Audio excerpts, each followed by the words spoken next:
Magandang buhay mga bata! Kumustang muli? Tayo ngayon ay magkakaroon ng bagong aralin sa EPP 5, Home Economics, Milk-Based, Weeks 5 to 6. At ito ay may pamagat na pagpaplano at pagluluto ng masustansyang pagkain ayon sa budget ng pamilya. Muli, ako si Teacher Aika, ang inyong magiging guro. Simulan na natin.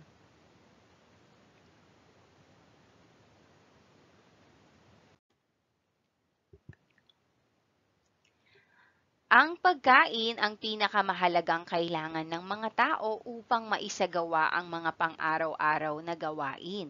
Dito nanggagaling ang ating enerhiya at lakas upang magampanan ang ating mga tungkulin. Ngunit, kailangan nating isaalang-alang ang ating kakainin sa araw-araw. Siguraduhin na ito ay masustansya dahil malaki ang epekto nito sa ating kalusugan. Mahalagang pagtuunang mabuti ang pagpaplano ng pagkain ng mag-anak. Maraming bagay na dapat isaalang-alang upang maayos na maisakatuparan ito. Ilan dito ang mga taong pinaglalaanan, pangangailangan, salaping nakalaan, at tagal ng paghahanda.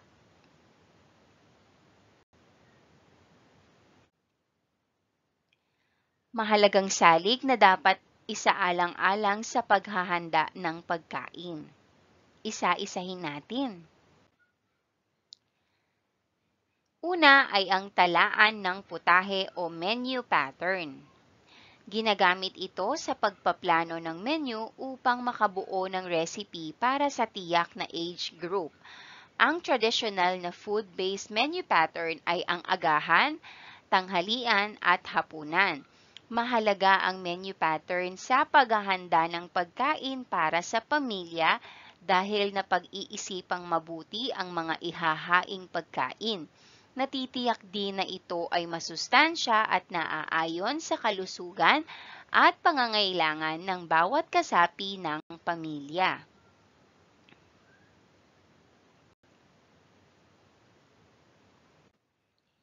Ikalawa ay ang recipe.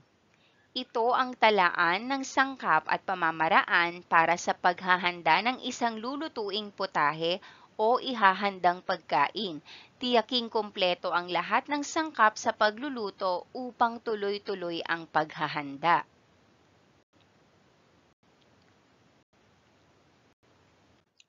Ikatlo ay ang menu. Ito ang talaan ng mga pagkain at inuming ihahain sa oras ng kainan.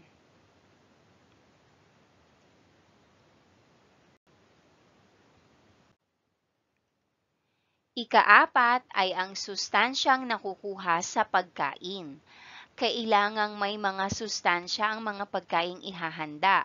Mahalagang bigyang pansin ang food pyramid at ang tatlong pangkat na pagkain upang maging gabay sa paghahanda ng pagkain upang matiyak na wasto ang pagkaing ihahain.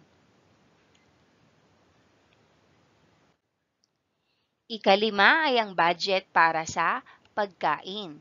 Ibinabatay ang pagkaing ihahanda sa perang gugugulin na nakalaan para sa lulutuing pagkain.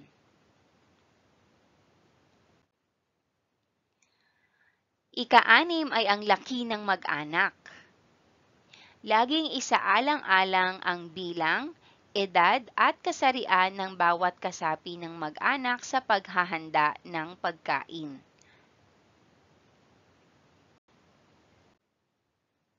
Ikapito ay ang kagustuhan ng mag-anak. Mas mainam kung ang pagkaing ihahanda ay gusto ng lahat.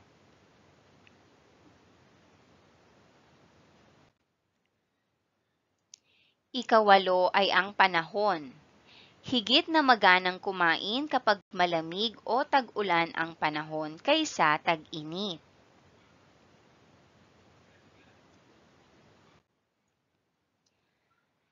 Ikasyam, oras na gugugulin sa paghahanda ng pagkain. Kailangang sapat ang oras sa gagawing paghahanda at pagluluto.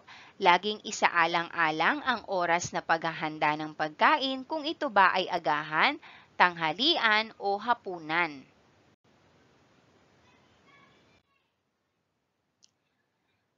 Ikasampu ay ang lutuing ihahain. Dapat malaman kung gaano kadali o kakumplikado ang mga pagkaing iluluto o ihahanda. Iwasan ang pag-uulit ng pagkain sa isang kainan.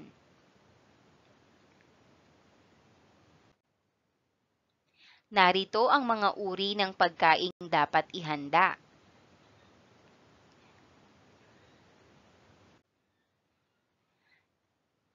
Una, agahan o breakfast.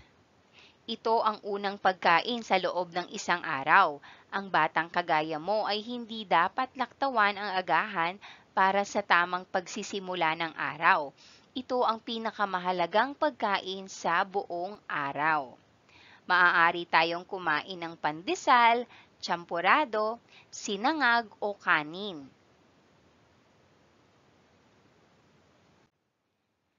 Ikalawa ay ang tanghalian o lunch. Inihahain ang tanghalian mula alas 11 hanggang alauna ng hapon. Bahagi ng tanghalian ang sabaw, kanin, ulam na sagana sa protina, gulay at himagas. Maaaring sari-saring gulay, sinigang na baboy, sinigang na manok, at syempre hindi mawawala ang prutas.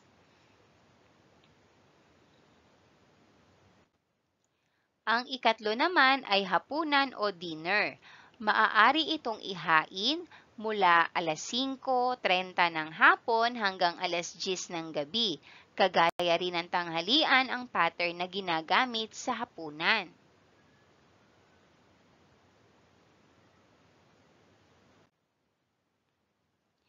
Naranasan mo na ba na maisama sa pamamalengke? Sa murang edad pa lamang ay mahalagang matutuhan ang mastong pagpaplano at pamimili ng pagkain para sa mag-anak.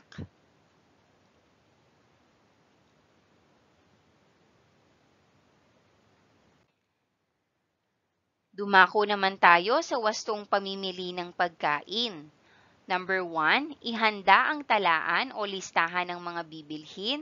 Ang listahan ng bibilhin ay depende sa planong lulutuin sa loob ng isang linggo.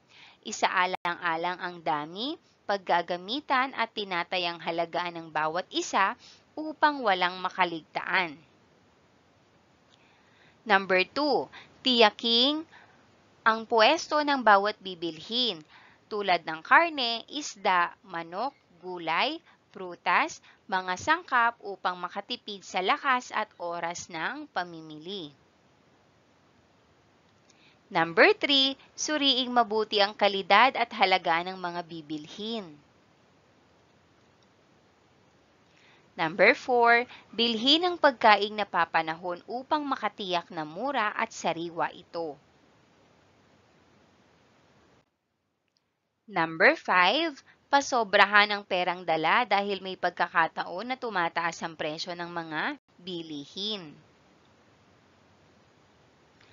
Number 6, iwasan ang pagmamadali sa pamimili upang walang makaligtaan. Number 7, tiyaking tama ang timbang, bilang at uri ng pinamili. Number 8, bilanging mabuti ang sukli bago umalis sa tindahan. Number 9, bilhin ng maramihan ang mga sangkap na ginagamit araw-araw. At number 10, mag-ingat sa mga mandaraya sa timbangan, sa pagbibilang at sa pagsusukli. At number 11, sabihin ang halagang ibinabayad lalo na kung malaki ito. Bilangin ang sukli sa harap ng nag-abot. Ang kaalaman sa matalinong pamimili, kahit bata pa lamang ay isang kahigitan sa iba. Hindi basta maloloko, hindi rin masasayang ang pera ninyo. Karapatan mo bilang mamimili ang piliin ang pinakamahusay na iyong bibilhin.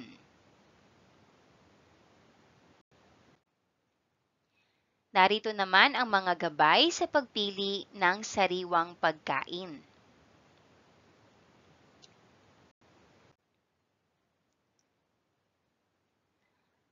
Una ay mga prutas. Mabigat ayon sa kanilang laki, walang hiwa, sugat o butas-butas. Ikalawa ay mga gulay. Malago, matigas o malutong, berde ang kulay, walang galos, walang sira o hindi kinainan ng uod. Ikatlo ay isda. Malinaw ang mga mata, makintab ang kaliskis at dikit sa laman. Mapula ang hasang at walang masangsang na amoy. Ikaapat ay karne. Walang masangsang na amoy, walang guhit o mantsang maitim sa kalamnan, mamula-mula at natural ang kulay. Malambot at siksik ang laman.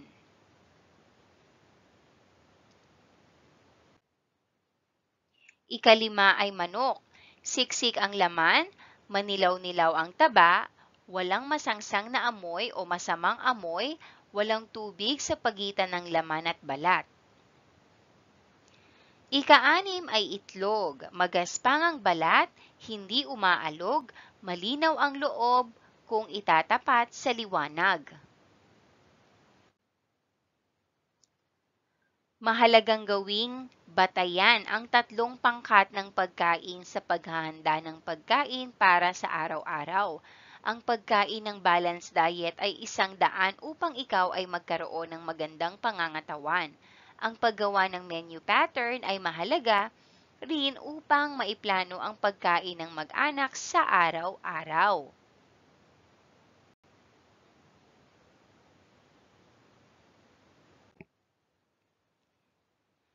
Hindi lahat ng masustansyang pagkain ay mamahalin. Kailangan mong piliin ang mga pagkain na napapanahon upang mabili mo ito ng mas mura. Ang menu pattern ay nakasalalay din sa budget ng mag-anak. Kailangang isaalang-alang ang pagbili ng masustansya, mura at sapat na pagkain ng mag-anak para sa araw-araw.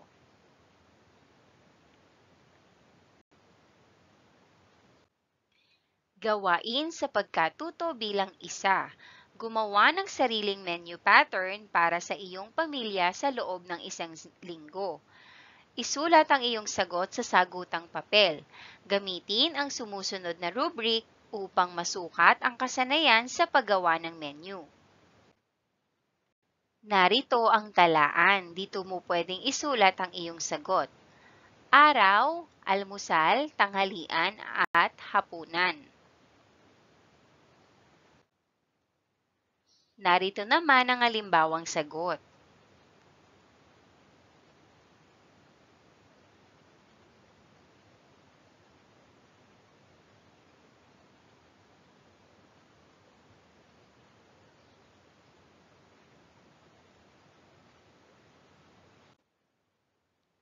Rubric sa sariling menu pattern.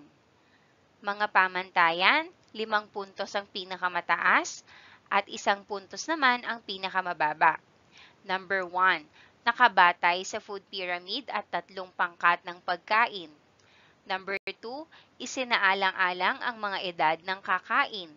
Number 3, nasa budget ng pamilya ang nakatalang mga putahe. Number 4, madali, masustansya, hindi komplikado ang paghahanda sa nakatalang mga putahe. At ikalima, angkop sa agahan, tanghalian at hapunan at nasa balanced diet. Kabuang puntos. 25 points.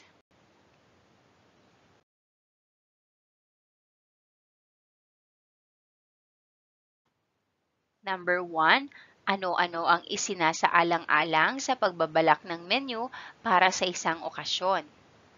Narito ang maaaring sagot. Kailangang ang mga pagkain sa menu ay masustansya, sapat at magugustuhan ng buong pamilya. Number 2, bakit kailangang matiyak na ang pagkaing ihahanda ay masustansya, sapat at gusto ng pamilya? para sa magandang kahihinatnan ng okasyon at upang makatiyak na walang pagkaing masasayang. Number 3, paano maiiwasan ang pag-aaksaya ng pagkain?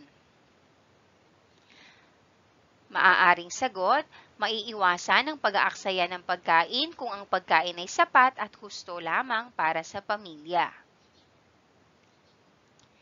Number 4, bakit mahalaga ang huwaran ng talaan ng mga putahe or menu pattern sa pagpaplano ng pagkain ng pamilya?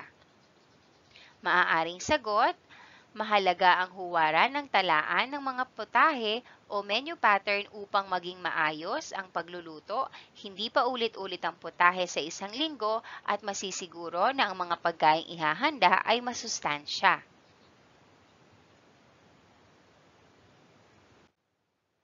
Number 5, paano natin maiiwasan ang pag-aaksaya ng oras, pera, lakas sa pamimili? Maaaring sagot, maiiwasan ang pag-aaksaya ng oras, pera at lakas kung bibilhin lamang kung ano ang dapat at gustong kainin ng pamilya. Para sa gawain sa pagkatuto bilang 3, sumulat ng isang salaysay tungkol sa iyong ginawang menu pattern.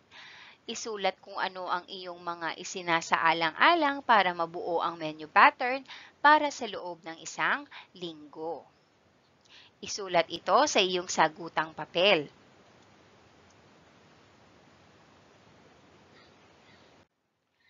At dito nagtatapos ang ating aralin sa EPP 5, Home Economics, Milk-Based, Week 5 to 6. Muli, ito ay may pamagat na pagpaplano at pagluluto ng masustansyang pagkain ayon sa budget ng pamilya. Muli, ako si Teacher Aika, ang inyong guro sa araling ito. Maraming salamat at hanggang sa muli. Paalam!